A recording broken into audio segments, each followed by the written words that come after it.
Hey everyone, welcome to episode 5. Welcome to episode 5 of my Stand My Am channel.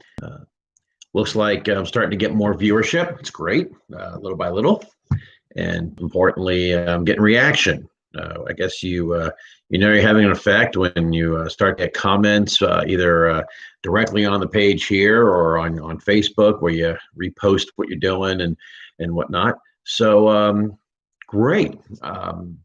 I'd like to hear comments as long as they're not derogatory or anything else. So we can save that for the other side.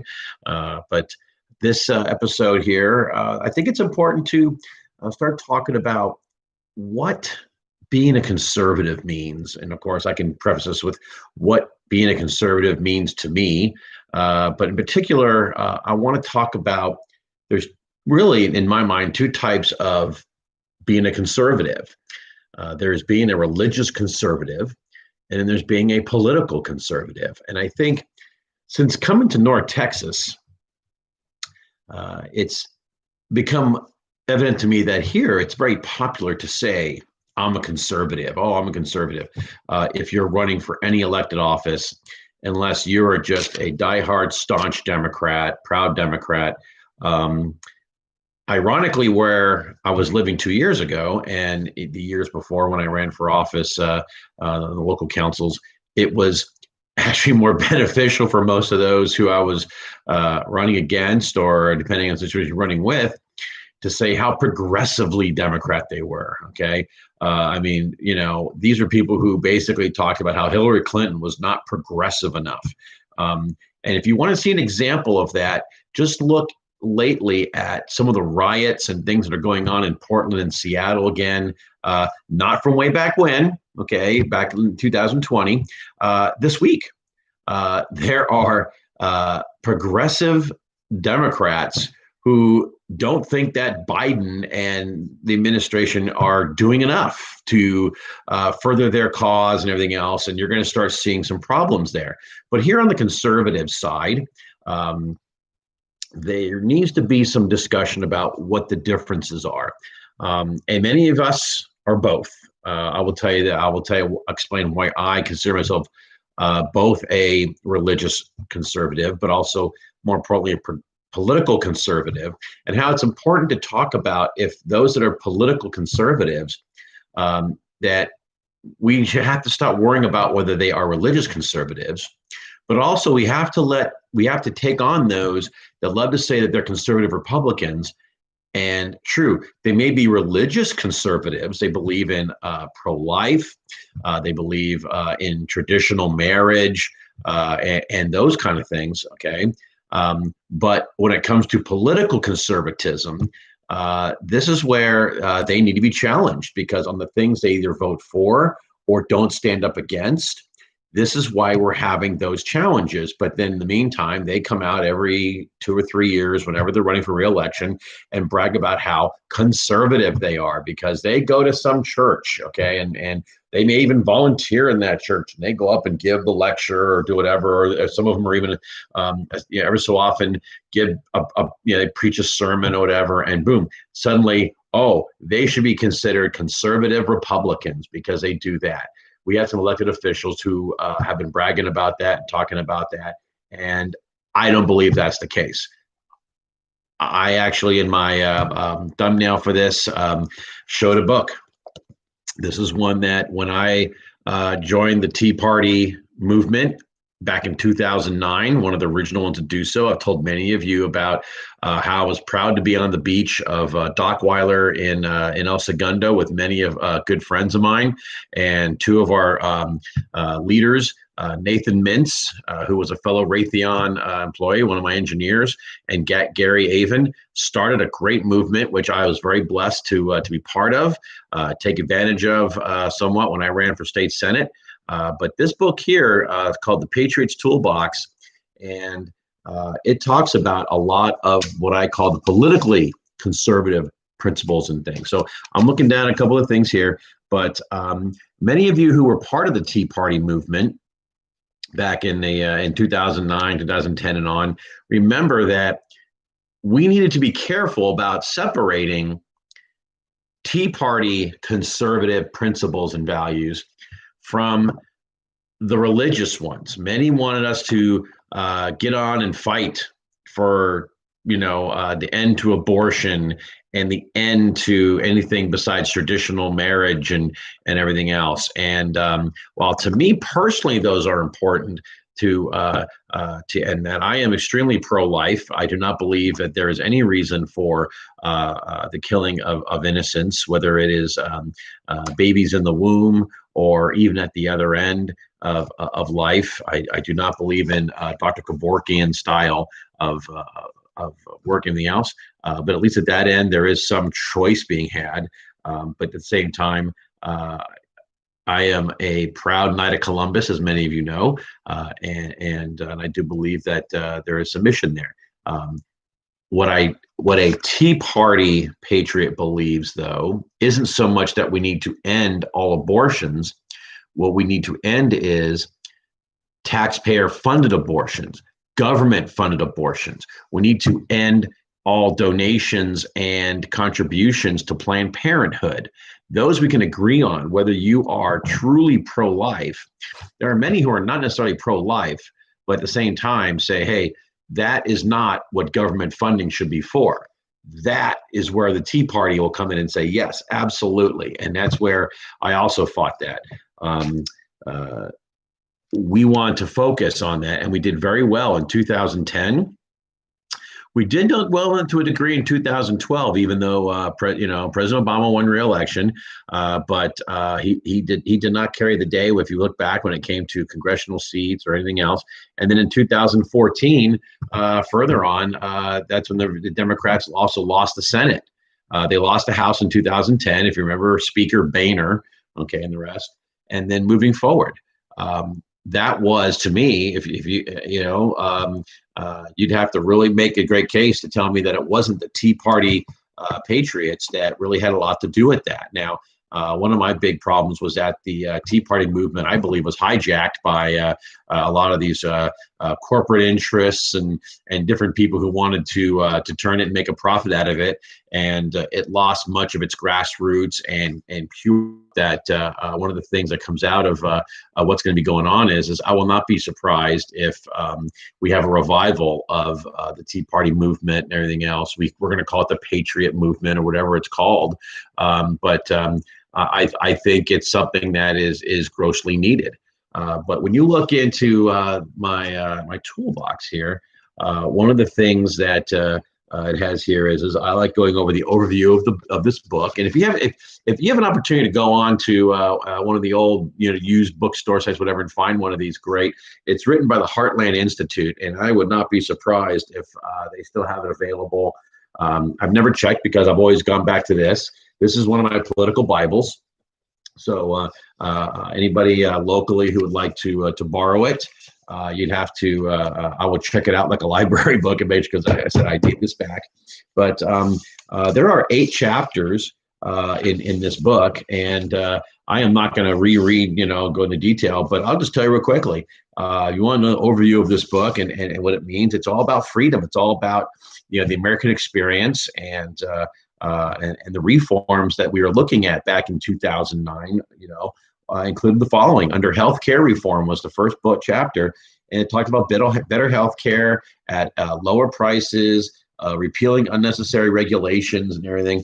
And the irony is, like I said, is this book was written before President Obama released Obamacare, and it was probably within months afterwards. And so the irony is many of us who were already reading this book and talking about that, suddenly so Obamacare came out and they said, okay, enough's enough. We got to do something. So reducing reliance on third-party payers, reforming malpractice insurance, and all that, and actually encouraging people to purchase long-term insurance. Chapter 2, energy and the environment. Something I've learned from a lot of local Texans about how wonderful. One of the things, if you read Alan West's book that talks about energy independence, one of the big things I learned from reading Alan West's book was about the Texas grid. The fact that many of you who are not in Texas don't understand, but there's a West Coast grid and an East Coast grid that actually kind of go all the way to the middle of the United States here and there. I don't tell me exactly which states are the boundary, but Texas is on its own energy grid. All right, so that's why we experience a lot of the successes we have here and everything else. Is that Texas is the only truly energy independent state from the sense of that it produces. Now there's some that are probably net exporters and everything else. Okay, but one of the talks was getting into how nuclear energy could really help us, liquefied natural gas and doing the market driven stuff. A lot of the stuff that President Trump did to get us energy independence. Okay, wouldn't be surprised if this was one of the books he read about. Okay, or at least was advised about. Third one, school reform. Many of you know that I attend the Frisco ISD school board meetings and things. Hey, we need to talk about the fact that if you are a conservative Republican, okay, we have two incumbents running for re-election, and they're going to talk about how they are conservative Republicans, okay? You want to call yourself a conservative Republican to me, here's the things I want to hear about. I want to hear about parents being allowed to choose their schools. I want to hear about whether you're public, private, or independent, having tax dollars follow the student. If you are truly a conservative Republican, then what you want is not just more money for your district. You want more money for your district because you're earning it, because you are providing the best product for those students. And if you're not providing the best product for certain students, that's okay. If you truly care about the need of the student, then you will want that student to go where that need is best met. And if the resources of the school district do not meet that, then you should want to help them find out where that need is. If a certain charter school provides that need better, then you should be not just accepting the fact that they're going to go to that charter school, you should be encouraging it, because conservatives care about the needs of the kids, even if they can't provide it themselves. When you find a truly conservative school district, what you will find is not so much a demonization of the local charter schools and the private schools. You will find a working relationship with them to say, hey, if there's certain things that parents believe students need, especially when it comes to, for example, there's certain religious education and things that student. We actually put our kids into Catholic schools through 8th grade. Okay, and that enabled our kids to get that certain base that the public school system where we came from was not providing. When we brought our older daughter to 9th grade, even before we moved here, we found that the public school had a special school for advanced studies that was better than the Catholic high schools were providing. And so by competition, that school, San Pedro High School, won our support, and I believe that's how public school systems here in Frisco, throughout North Texas, need to operate. They need to operate from that standpoint. That's, if you're a conservative Republican running for school board, running for re-election to school board, you believe in that. As it says here, schools that fail to win the approval of parents should not be publicly supported. The parents are the ones who know what's best for their kids, okay? And if minus any kind of parent doing any kind of criminal activity or whatnot, it is important for the public school systems to provide what those kids need and understand that sometimes what those kids need is not something they can provide. If they want to try to provide that, then they need to decide, does our budgeting provide for that? Can we provide that at the best rate so that we're not having to raise taxes, especially on either parents whose kids are outside of the system or even people who don't have any kids? They have a right to vote in those as well for that very reason. So with that, Chapter 4 talks about privatization. We do need to figure out what public services from government could actually be performed better by private contractors. They can still perform those under contracts to the government, whether it's local government, state government, federal government. As you know, I work as a federal contractor. I work in aerospace and defense. Okay, and I will tell you, it is a brutal competition in most of these, for, to win these contracts, and that should be the same way. But at the same time, it is still better for contractors like mine in aerospace and defense to be the ones. You shouldn't have the federal government building airplanes, trying to build missiles, trying to build radar systems and everything else. You have private companies building those under contract and doing those for the best value to the federal government. That should be the same way on a local level. As many of those services that can be provided on a best value basis through private contractors, anything else, that's the way it should be done. There's two reasons why. One is obviously with competition, you're going to get the best value, whether it's a lower cost for high services or just better services when you look at the competition. But second, when you provide certain levels of number of years for contracts here and there, okay, all contracts have a start period, all contracts have an end period. And if that group is not providing great service, then that government body can decide to recompete them out. You can either do it at the end of the regular contract and just flat out say, okay, the next contract, the next term is going to go to another one.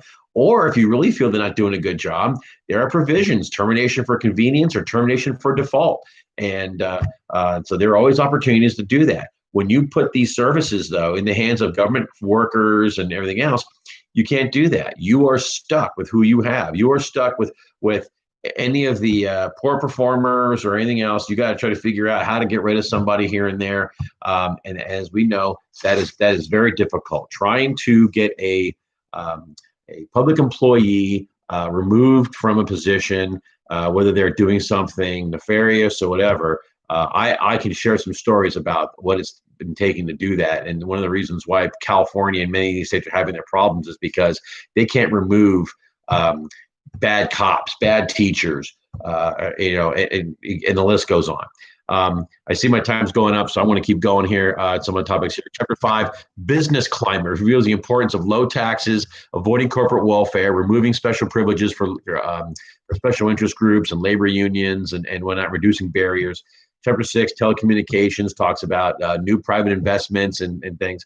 And the reason I wanted to get to it is because Chapter 7, state fiscal policy. We're starting to see that even here in Texas. We need to figure out how to keep taxes low, transparent, accountable budgets, and privatizing, again, those public services that need to be, and avoiding corporate welfare. I hope many of you are starting to hear a term that I'm going to keep repeating over and over and over again. I learned about something when I ran for state senate. It's called the third house. Okay, it's the lobbyists. It's all those that are sitting in Austin year long and controlling what goes on. Even as here in Texas, our legislators go back up to wherever they're from, and they have to actually have other jobs. It's one of the best parts about a part-time legislature. Okay, in Sacramento, they get to stay down there and do their thing. But at least here in Texas, in order for those state, those lobbyists, in order to get to them, they have to do a little bit of traveling, I would say, but they spend a lot of time there helping the staffers down there write legislation, write different things, and it's going to take activists like us to make sure that that kind of legislation, all those bills are being looked at, but also the right bills are being put forward. But I'll tell you right now, trying to tell legislators, hey, I think you need to have a bill on constitutional carry, unless we have groups that are writing that bill, proposed bill, and handing it to them and saying, here you go, the odds that it happens is going to be very slim. You know why? Because the third house pays people to actually write the bills the way they want to see it. Okay. Luckily, one of those entities of the third house are people like the NRA and the others who will hopefully be on our side to write those kind of things. But I'll guarantee you that for every third house friend like the NRA, there's 10 third house entities that aren't our friend. Big Pharma, for example, and some of the others. We need to be very careful. And then finally, the last one talks about property and casualty insurance, all about those unnecessary regulations that drive up auto insurance, home insurance, life insurance, and everything else, and whatnot. And so, the opportunity to get a copy of this book. But I want to wrap up by kind of regurgitating the point of conservative politicians love to talk about how conservative they are because look at me, I'm at church and look at us all dressed up and I've got my Bible in my hand and wonderful. Okay. We need to be challenging those conservative politicians to say, what are you doing to really practice conservatism? One of those things to practice conservatism, okay, I'm going to tie this all back in to recent events, is if you do not believe that other religious institutions should be able to interpret the gospel differently than how you interpret it, okay? And we're going to tie back into our friend out here, Brandon Burden, who has been going through a lot of trouble here for being a bit of a firebrand. I'll be the first to say so on here, and you can quote me on this, and he's already heard me say this. Yes, I believe he has an overly high ego. I believe that he has allowed a lot of what he's been trying to push for to control both things. He has definitely been one of those that has tried to commingle the two between having his church, the religious conservative side, with the Frisco conservatives, which is supposed to be purely politically conservative. But of course, when you have entities that are so working this close together, you fail to understand that you do have to keep those things somewhat separated. The Frisco conservatives are going through a bit of I would say a realignment, hopefully, and hopefully when it comes out of it, they realize that it is going to be okay to have Frisco conservatives who may not be pro-life. Okay. Yes, we prefer that. I'd always prefer that. But this is where we try to say that you cannot be, we would say you cannot be a Catholic and be a Democrat, is because the Democrats have already decided that nobody who's pro-life can be a Democrat. And we have to be able to say, okay, we understand that as Republicans, we want to see the end of abortion. But actually, what we're talking about, of course, is when you read it, look closely. It says we want to end taxpayer-funded abortions. Okay, we want to end anything that it doesn't have medical consent. Okay, another good example is vaccine choice. All right, we want full disclosure of what's going on with vaccines before we say, oh yes, we need to have mandatory everybody across the board doing them. And then we also want to be based on intelligence and science, and saying, okay, are there certain classifications of people who more likely will benefit from having the vaccines than others?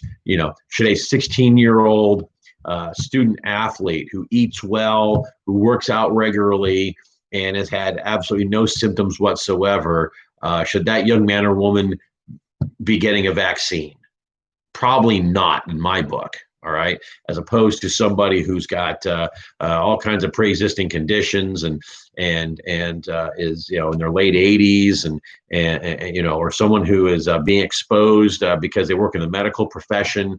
Everything else they can do their own risk, but all the information has to be out there, and that's been one of the biggest problems we've had is that information is not getting out there. If you want more information about how the current rollout of vaccines has really been harming a lot of people and problems there. My wife is very smart when it comes to that issue and whatnot.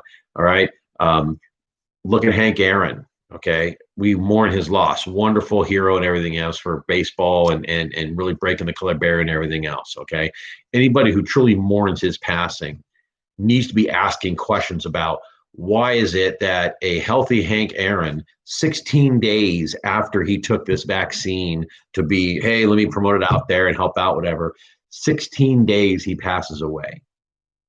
Why? Why is no one asking those questions? Okay, that's what a conservative does. A conservative asks those questions and says, why is this happening? So anyway, thank you so much for listening to this. I hope it's been a big help here to kind of at least get that out there a little bit. I'm sure I'll put out some more videos on this. I'm sure I didn't answer everybody's questions about this, but it was enough for me to be able to say, okay, I want to help separate out the situation that's going on with those that are making comments about what can you say in church and everything else is, what are you conservative because of your church, because of your whatever, versus are you conservative based on politically practicing those morals and those principles that would make you a political conservative. As we get into the next election cycle, whether you're here in Frisco or anywhere in Texas, I hope that you will apply those principles to who you're looking at to decide if you're going to vote for a conservative. Ask every candidate those questions. Thank you so much. Have a great rest of your day. Have a great week.